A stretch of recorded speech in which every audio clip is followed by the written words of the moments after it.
Hello, happy Friday.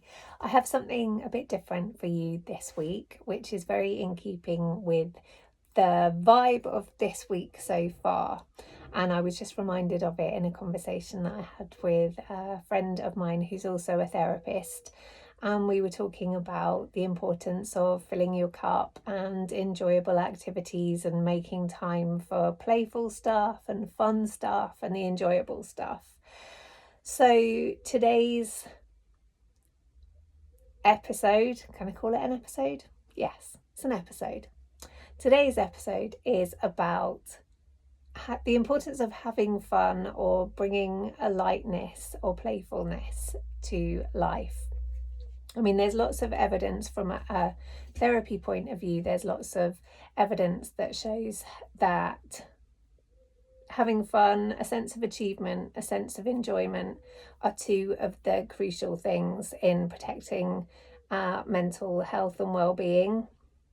Anybody who knows anything about depression and the lethargy that often comes with that, and how that kind of spirals into a lack of motivation, which means that you do less, which means that you miss out on a sense of satisfaction or enjoyment or achievement, which means that you become more depressed, which means that you lack more energy and become more demotivated, and so you do less, and that's kind of how that cycle perpetuates. It's called the lethargy spiral, if anybody wants to get their geek on after this.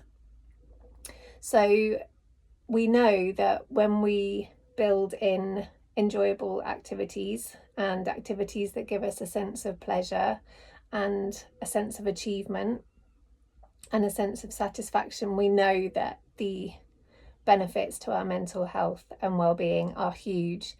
And regardless of whether you're taking medication or you're taking hormone replacement therapy, anything that you can do to augment that and supplement that will be great all round.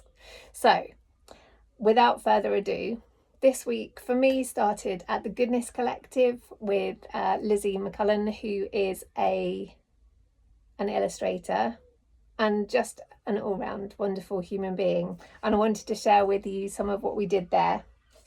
So we started off, Lizzie very gently introduced us to drawing and painting and making marks, and the first thing that she asked us to do was to draw a series of circles on a piece of paper.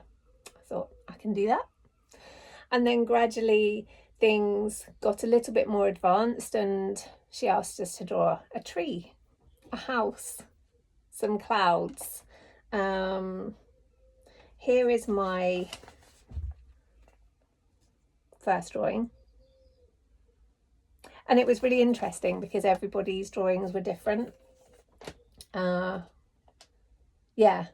I wish I'd taken photos of all of them, but you're stuck with mine, I'm afraid. So that was the first one. Then we moved on to slightly more complicated, seeing if we could, holding up one hand, just drawing around or trying to draw our hand, the shape of our hand, not draw around our hand, which was what my comfort zone wanted to do. Here's my first attempt. It looks like a discarded glove. That was my first go. But do you know what? I had so much fun trying it. And when I gave it a second go, that's what I came up with. I mean, it's not great, but looks a bit more like a hand. Still struggling with the thumb positioning, as you can see. So that was that bit. Then we got on to the funnest bit, which was to draw each other, but very quickly. So like 30-second or 2-minute sketches. And this is one of my favourite. This is me, of me, by the person sitting opposite me. I mean, how cool is that? That's definitely how I feel some Mondays. Then we progressed, and I think these are half an hour sketches again of each other, and this time it was on really nice fabric. So here's one. I was wearing a stripy swimming costume at the time, and then oops, here's another one. So that's a side profile. And I think we all were really surprised. Everybody there was really surprised at how much resistance we first felt to doing something a bit outside of our comfort zone. The narratives that came up about, oh, I'm not going to be any good at this, I'm terrible at art, I can't draw, yada, yada, yada. People are going to think this is stupid, you look stupid, they're going to think it's pathetic, but all of that stuff came up. And just taking little steps and sort of holding it lightly, being a little bit humorous about it, and being really encouraging to each other, which was interesting. If only I could be that encouraging to myself. Damn it, I'll get there.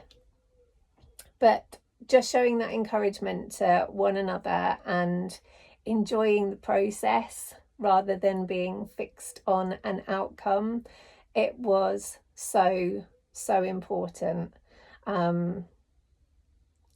And then I followed that up. So that was the Goodness Collective on Monday. And I don't know if that sort of helped set the tone for the week, but I had a proper rave on the dog walk with my earphones in the corner of a field, listening to some really good old dance music, Underworld, if anybody's interested, and just moving my body and letting all of that stuff go. So I feel like there's been a lot of grown up, admin-y stuff in life lately, and it's been sapping my energy, and it would just felt really great to do something fun just for the joy of it, not to get an outcome or to achieve something, but just to enjoy moving my body and enjoy the music. And that was wonderful. And then yesterday, so we're on to Thursday now, I went to Reformer Pilates for the first time. I'd done an induction, but I went to Reformer Pilates. And again, that felt really fun because it was something different, something outside of my comfort zone. And I know we've spoken about comfort zones before. Basically, your mind wants you to stay safe and comfortable, so it tries to pull you away from doing things that you're not sure about or that you haven't done before in case they go wrong. So, I mean, if anybody's done Reformer Pilates, you've seen the equipment. I had all kinds of predictions about I'm going to get my hair trapped in one of the things and it's going to scalp me, or I'm going to fall over and do the splits or do some like irreparable damage to myself. None of that came true, happily.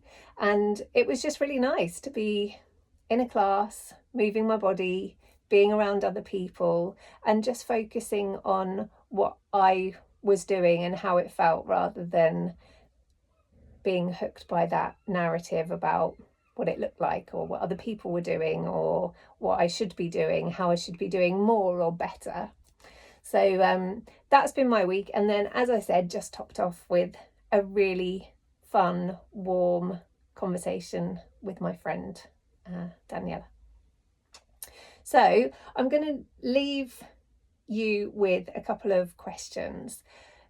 The first one is, what did you used to love doing as a kid?